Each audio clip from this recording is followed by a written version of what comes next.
ఇప్పుడు చూసుకున్నట్లయితే బాలకృష్ణ ఎన్టీఆర్ మధ్య కోల్డ్ వార్ అయితే భారీ ఎత్తున నడుస్తున్న సంగతి అభిమానులకైతే తెలుస్తున్న సంగతి మనందరికీ తెలిసిందే. ముఖ్యంగా వీరిద్దరి మధ్య పచ్చగడ్డి వేస్తే భగ్గుమనే రేంజ్లో వైరం లేదు, కానీ దూరంగా ఉంటున్నారంటూ ఇప్పుడే ఇండస్ట్రీలో అయితే పెద్ద ఎత్తున అయితే ప్రచారం జరుగుతోంది. అయితే తాజాగా అన్స్టాపబుల్లో భాగంగా ఇటీవల డాకు మహారాజ్ టీమ్ ఎపిసోడ్ అయితే జరిగింది.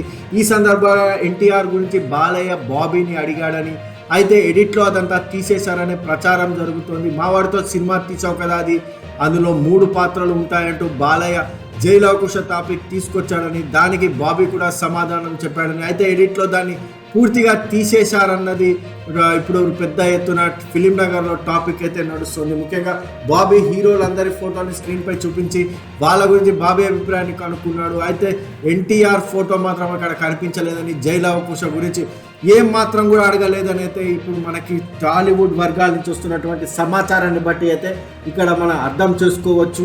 ఇక మరో విషయం తెలుసుకున్నది ఏంటంటే, ఇప్పుడే కాదు ఇది వరకు కూడా అన్స్టాపబుల్లో అసలు జూనియర్ ఎన్టీఆర్ ప్రస్తావన అనేది రాకుండా బాలయ్య జాగ్రత్త పడినట్టయితే తెలుస్తుంది. ఇక మీదట రాదు కూడా. అలాంటిది బాలయ్య జూనియర్ ఎన్టీఆర్ గురించి ఎందుకు అడుగుతాడని ఈ విషయంలో అన్స్టాపబుల్ పిఆర్ టీమ్ను సంప్రదిస్తే అసలు జూనియర్ ఎన్టీఆర్ గురించి ప్రశ్న ఈ ఎపిసోడ్లోనే లేదని ఒక క్లారిటీ ఇచ్చే ప్రయత్నం చేసినట్టయితే మనకి ఇక్కడ తెలుస్తుంది. అయినప్పటికీ కూడా ఇక్కడ బాలయ్య అదేవిధంగా జూనియర్ ఎన్టీఆర్ మధ్య నడుస్తున్నటువంటి ఈ కోల్డ్ వార్ ఈ భాగంతోనైతే పెద్ద ఒక స్థాయికి చేరుకుందనే చెప్పవచ్చు.